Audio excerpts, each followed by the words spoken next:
Before we begin discussing about limits, let us first tackle this signum function. So signum function is from the Latin word that means sign. Okay, so a signum function is defined as this: f of x, which is equal to the signum, you write this as sgn, the signum of x is equal to these three conditions. Signum x is simply equal to 0 if x is equal to 0. So if this function is equal to 0, then the signum of that function is just equal to 0. It is equal to 1 if x is greater than 0, or if x is a positive number. And it's negative 1 if x is less than 0, or if x is a negative number.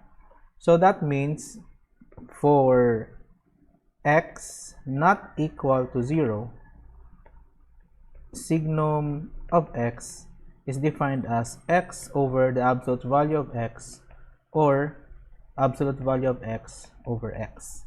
Okay, so if you notice, if x is negative, let's say if x is negative 3, so that's negative 3 over negative 3, so that's equal to negative 3 over 3, the answer is negative 1. Okay, so kung negative yung value nito, then the result is negative 1. Kung positive, it's positive 1. So there are only three values. It's either 1, negative 1, or 0. So if we graph this function, it would be like this. So the function is like this.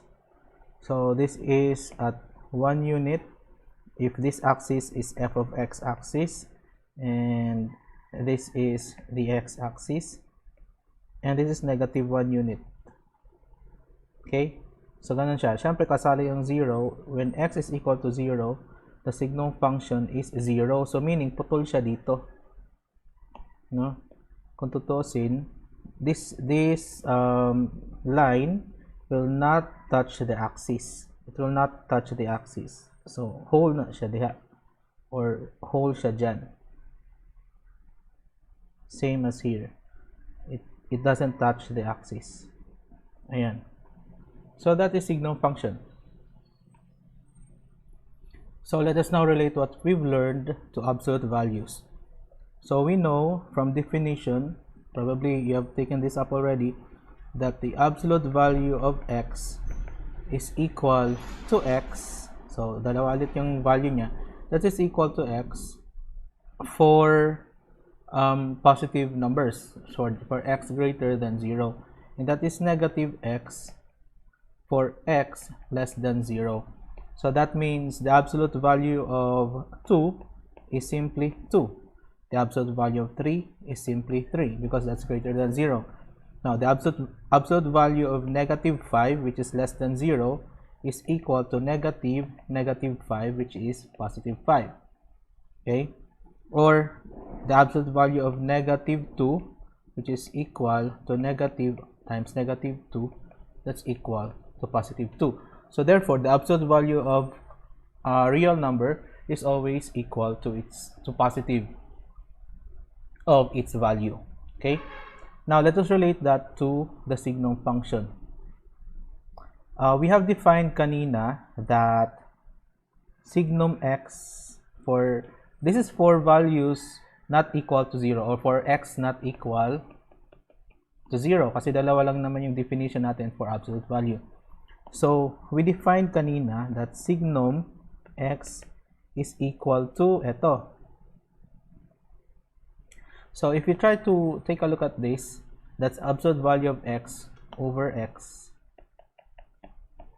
Then we say that absolute value of x is just equal to, you transpose this here, that would be x signum x.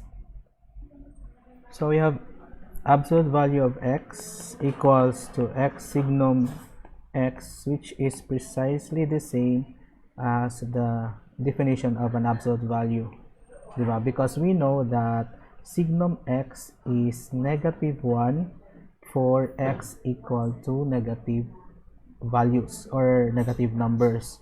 So that means absolute value of x is negative. So this is negative 1. So negative x. So that's the same as this. So signum x is positive 1 for x greater than 0. So ito siya. So therefore, that's x times 1. Ito siya. So they are just the same. So yun yung definition ng absolute value, which is similar kung gamitan natin ng signum. Okay? So basically, when we say signum,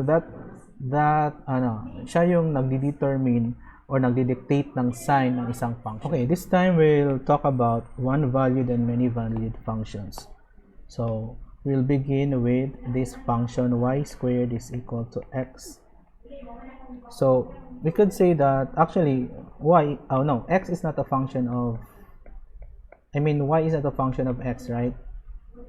Diba? Because the value of y or the output should be unique, but in this case hindi na siya unique, no? So for example, we have negative 1. If you square that, the result is 1. Okay, that is the same if that is positive 1. You square that, the result is 1. So therefore yung value of y is not unique anymore for a particular or for a specific value of x. So therefore we can say that y is not a function of x.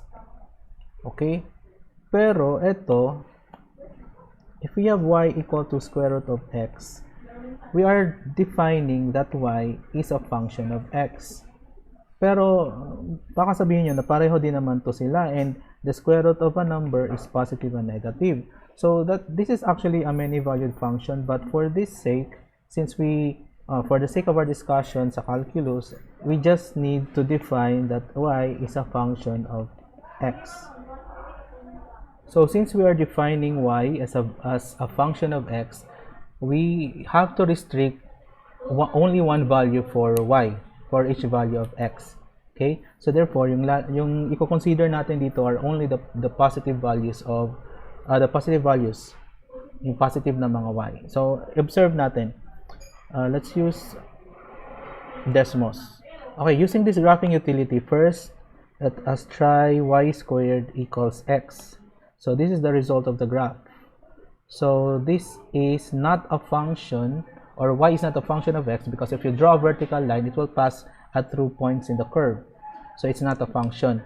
Pero let me turn that off. If you look at y equal to square root of x, that will only give you half of the values. Instead of positive and negative, isa lang yung ibinigay, because we are defining y as a function of x. So ang titingnan nyo, eto, yung red graph is dalawang side of the parabola.